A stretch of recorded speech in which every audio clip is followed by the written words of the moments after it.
in order to help with the readjust the spinal. But the thing is, we still call it as a stretch. Okay, tractions. So to be legal. All right.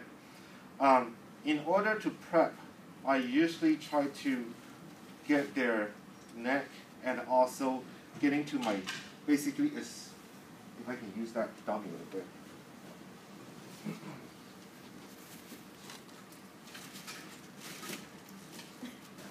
We cannot feel the C1, C2. So we basically can feel the C3 and down. So what I will do is, from the low part, maybe like about C7 area, I use my 2 fingers, whichever the strongest you have, either your index or your middle finger. You get in there underneath, in between the disc. I sometimes get tired, so I use like 1 finger, like for example middle finger, use my index to support underneath, and I use the table to push it up. So what I do is like get in, push a little bit, and then using the body weight as the resistance, I just use the finger to rock a little bit like this. And then next, push up a little bit, and then rock a little bit like this. Loosen it up. And then loosen it up. And then loosen it up. And that's it. I cannot get any more after that because that's at the bottom of the scalp. Okay? So well, you do this for maybe like about 2 to 5 minutes, depends if you want to get to the disc quick or you just want to loosen the whole thing up. I would rather you guys maybe like spend 5 minutes. Just go 1, 1, 1, 1, 1 like that. Okay. Once you're done, you kind of put your palms like this underneath the neck, like this. So you, it's okay. So what you do is just want to loosen it up, like pull one each other. Rotation.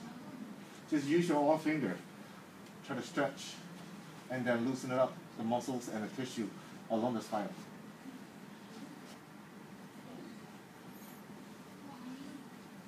Relax. Just relax.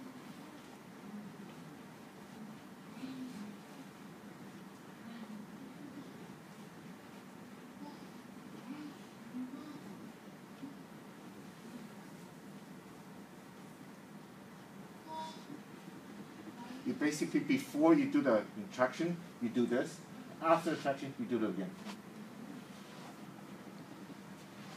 All right. Now, like a back towel, right? You fold it in half.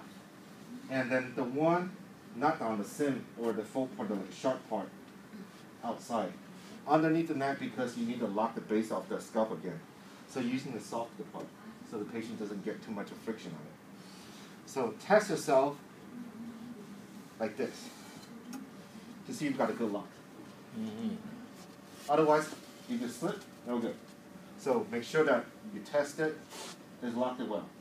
Okay? Then, put it up, you need to take it off. So put it over, but make sure cover the top of the nose, the opening, not closing it. Just make sure that the patient's still complete.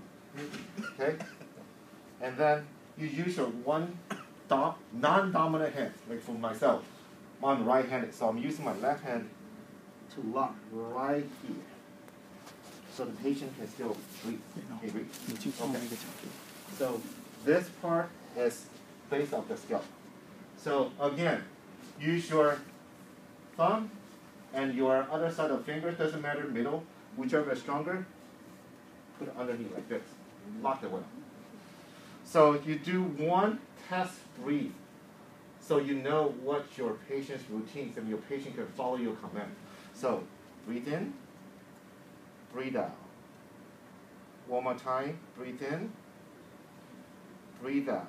So your patient is used to your command and how, the length of the breathing, okay? Next, breathe in, you lift, breathe out, you hold. Okay? And you put it down. Breathe in, breathe out. Breathe in, breathe breathe out. Breathe in, breathe out. Okay? So this is the exercise when you do straight pulling. Now, we're going to start doing a little bit of angle now. So the first angle, you do like approximately about 30 degrees. Breathe in, breathe out. Breathe in, breathe out. Breathe in, breathe out.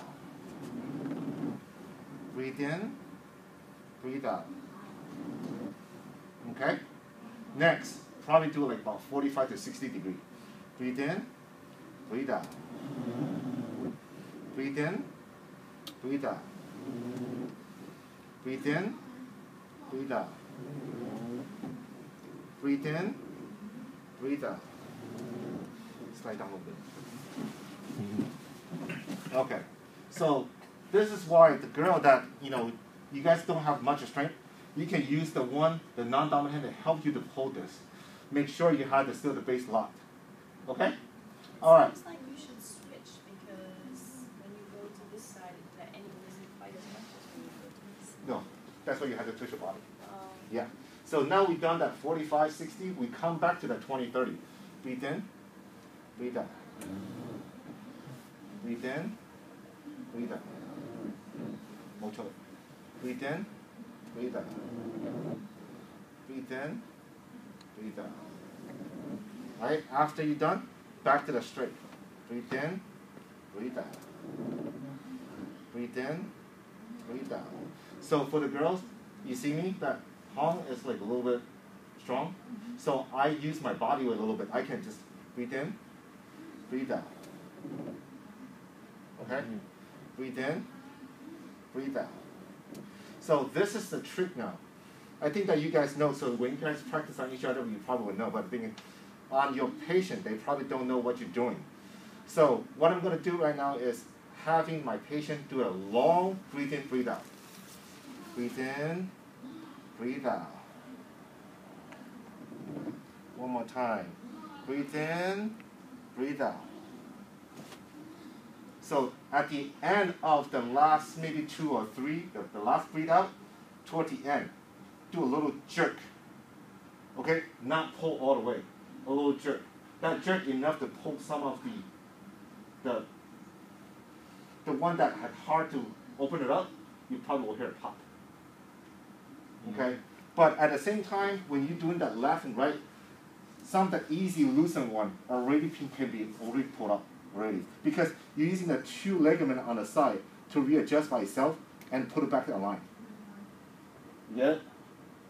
So once you're done, we go back to that stretch again, or the rotation of the loosen up.